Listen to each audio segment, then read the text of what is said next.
So hello traders, ఈరోజు మనం మాట్లాడుకుందాం స్టాక్ మార్కెట్లో ఉన్న అల్ఫాబెట్ గురించి, అంటే క్యాండలిస్టిక్ ప్యాటర్న్ గురించి. చూడండి, మీకు ఇక్కడ స్క్రీన్ మీద ఒక హ్యామర్ అని ఒక క్యాండలిస్టిక్ ప్యాటర్న్ ఉంది.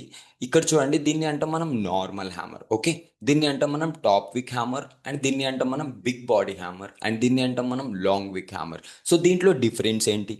డిఫరెన్స్ ఇంతే, ఈ హ్యామర్ కింద ఎక్కువ ఈ హ్యామర్ స్ట్రాంగ్ ఉంటుంది, అండ్ ఈ రెండు హ్యామర్ కింద ఎక్కువ స్ట్రాంగ్ ఈ హ్యామర్ ఉంటుంది, అండ్ ఈ మూడు హ్యామర్ని కలిపి ఒక స్ట్రాంగెస్ట్ ప్యాటర్న్ ఉంటుంది, దాన్ని అంటాం long week hammer. Okay, so దీన్ని మనం మార్కెట్లో ఎలా కనపడుతుంది అంటే చార్ట్లో ఎలా కనపడుతుంది ఫైండ్ చేద్దామా? Let's go. సో ఇక్కడ చూడండి, మీకు ఒక టాప్ విక్ హ్యామర్ అని ఉంది.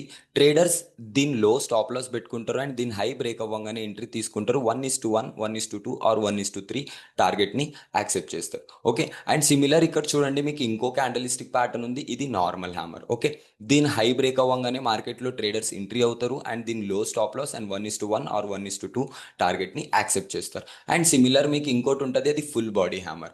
ఆ ఫుల్ బాడీ హ్యామర్ మీకు ఇలా కనపడుతుంది చార్ట్లో. అండ్ సిమిలర్ దీంట్లో కూడా అంతే, ట్రేడర్స్ దీని హై బ్రేక్ అవ్వగానే ఎంట్రీ అవుతారు, అండ్ దీని స్టాప్ లాస్ పెట్టుకుంటారు లైక్ దీస్, అండ్ 1:1 ఆర్ 1:2 టార్గెట్ని యాక్సెప్ట్ చేస్తారు లైక్ ఇలా.